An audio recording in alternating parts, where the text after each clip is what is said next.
Shalom familie. Groete vanmiddag in Jesus Christus mooie naam. Amen. Ek wil praat op die titel, wat is agter jou deur? Halleluja. Miskien is dit hartseer. Miskien is dit pyn wat jy wegsteek. Miskien is dit teleurstelling wat jy wegsteek. Wat is agter jou deur? Prys die naam van die Here. Die boeke van Openbaringe hoofstuk 3 versie 20. God maak 'n uitnodiging daarso. Hy sê ek staan by die deur en ek klop. As iemand my hoor en dit oopmaak, sal ek inkom en saam met hom maaltyd het.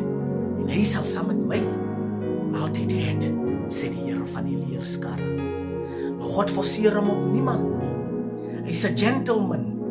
Hy klop vanmôre en vanmiddag op jou deur. En hy sê, geliefde broer, geliefde suster, miskien is dit hartseer wat jy wegsteek agter jou deur. Hy sê, as jy oop gaan maak, gaan ek die antwoord is van daardie pyn. Miskien is dit 'n gebroke huwelik. Jy lyk goed deur die dag. Jy en jou geliefde man of vrou, as julle mekaar sien, lyk dit asof dit goed gaan. En mense sê, maar dit is 'n voorbeeldige huwelik. Maar tog by die huis praat ma en pa nie saam met mekaar nie. Tog vloek en skel ons en ons is lelik met mekaar. Wat steek jy weg agter jou deur?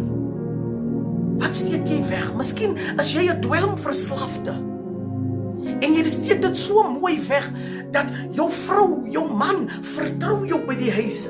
Dit lyk asof alles oké is, maar jy weet dat jy's nie oké nie. Jy nodig verlossing. Jy nodig die Here van die leerskare om jou te bevry, om jou te red. Halleluja. Hoor wat sê die Bybel? Hy sê, God sê, almal wat bemoeid en belas is, kom na my toe. As jy vermoeid is, as jy belas is, God sê, kom na my toe, die deur staan oop by my. Hy sê, kom na my toe en ek sal jou rus gee.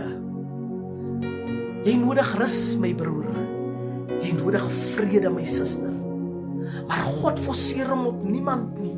Hy sê, ek staan by jou deur vanmiddag. Ek staan by jou deur van hartseer. Ek staan by jou deur van teleurstelling. Ek staan by jou deur van pyn en ek klop. Hy sê, as jy tog net sal oopmaak, gaan ek inkom en ek gaan jou seën. Ek gaan jou optel. Ek gaan jou genees daar waar daar pyn en seer is. Ek gaan jou Here is. Woord van bemoediging vanmiddag, geliefde luisteraar. Laat toe dat God jou antwoord is. Maak oop die deur vir hom, sodat hy jou antwoord kan wees. Maak oop die deur van pyn en teleurstelling vir die Here, sodat hy jou kom optel. Maak oop die deur daar wat jy so verslaaf is. Miskien is dit verslaafdheid aan drugs, verslaafdheid aan drank, maar hierdie Here wil jou antwoord. Hy wil jou verlossing is. Miskien is dit 'n gebroke huwelik wat jy wegsteek, maar God wil jou huwelik herstel. Hy wil jou huwelik seën. Pastoor, miskien is dit jy wat swak geword het en jy steek dit weg agter die deure. Maar God sê, maak oop vanmiddag sodat ek vir jou vrede bring. En as jy dit gaan doen vanmiddag, gaan die Here jou antwoord is, gaan die Here vir jou seën vanmiddag. Mag hierdie paar woorde jou seën. Mag hierdie paar woorde jou optel, geliefde luisteraar. Amen en amen.